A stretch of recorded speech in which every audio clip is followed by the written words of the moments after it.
ለተከበረው ምክር ቤት ለኢትዮጵያ ሕዝብ ግድ የለም ሰኔና ሐምሌ ብዙ ሰልፎች ስላሉብን እነሱን ሰልፎችን ጨርስና መስከረምና ጥቅምት አስፈላጊ ከሆነ እኛ እንሰለፋለን።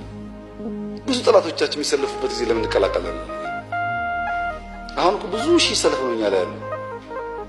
እነሱ ይጨርሱና በእኛ ጊዜና በእኛ ሁኔታ እኛ እንሰለፍ እንጂ እነሱን አግዘን አብረን እነሱን እናስታግስ ወይስ እኛን እንጠብቅ? እዚህ የሚሰለፈውን ስንጠብቁ ሾልኮ ደግሞ ገብቶ ይገላል። እዚህ የሚሰለፈውን ጥበቃ ይፈልጋል። ትንሽ ማስተዋል ቢኖር ጥሩ ነው። ለጠላት ተገማች አንሆን። ጠላት በቀላሉ የሚገምተው ማህበረሰብ ከሆነ ጥፋት የኢትዮጵያ ሕዝብ በጀግንነቱ ለሀገር ለውና በመዋደቁ የሚታወቅ ቢሆንም ጠላት በቀላሉ እዚህ ጋር ገድዬ በሚዲያ እንደዚህ አድርጌ ብሎ እንደፈለገ ፕሪዲክት የሚያደርግ ከሆነ ጥፋት ነው። ብዙዎቹ የጠላት ኃይሎች ገና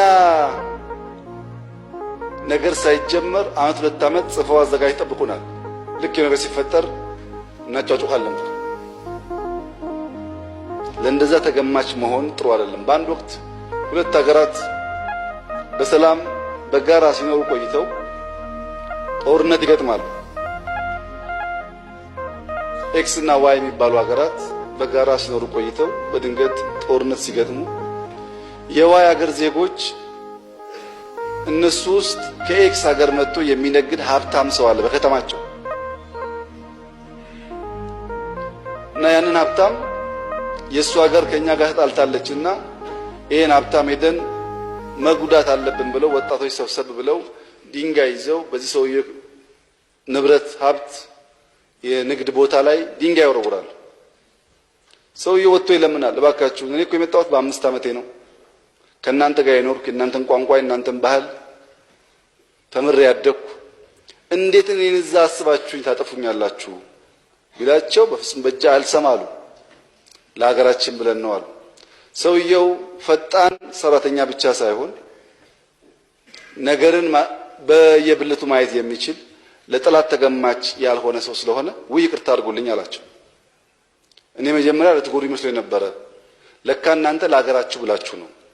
ሀገራችሁን ለመጥቀምማ ከመጣችሁ ድንጋዩን ወርውሩ፣ በቀን 100 ብር አበልከፍላችኋል ይላቸዋል። እሺ ብለው ተስማምተው 100 ብር ተቀብለው ድንጋይ ሲወረውሩ አሉ ቀኑ ሙሉ። በማግስቱ መጡ። አይ ይቅርታ አድርጉልኝ ዛሬ 50 አድርጌዋለሁ፣ ምክንያቱም ትናንትና ቤቴ ዝግ ስለነበረ ምከፍለው ገንዘብ የለኝም፣ ዛሬ 50 ብቻ ነው አላቸው። ሁለተኛ ቀን ወረወሩ። ሶስተኛ ቀን ሲመጡ ይቅርታ አድርጉልኝ 2 ቀን ቤት ዘግቶ ስራ ስላልሰራው ምከፍላችሁ ክፍያ የለኝም ዛሬ አሉት። ሞኝን ፈልግ በነጻማ እኛን ወረወረ ብሎ ጥለው ሄዱ ይባላል። ዋና ዓላማው ድንጋይ እንዳይወረወር ማስቆም ነውና ትንሽ በተለየ መንገድ ከፍሎ ሰዎችን ሺፍት ማድረግ ከቻለ በኋላ የተቀረው ሀብቱን መታደግ ቻለ ይባላል። ለጠላት ተገማች አትሁኑ። ላባላችሁ ካለ አንባላም ብላችሁ ቁሙ። ስትፈልጉ በራሳችሁ እየተባሉ እንጂ ጠላት ሲፈልግ የሚያባላው ሲፈልግ የሚያዋድደው ኃይል ከሆነ አደገኛ ጥፋት ስለሚመጣ ኢትዮጵያውያን ትንሽ ከቀልባችን መሆን ሰብሰብ ማለት ያስፈልገናል።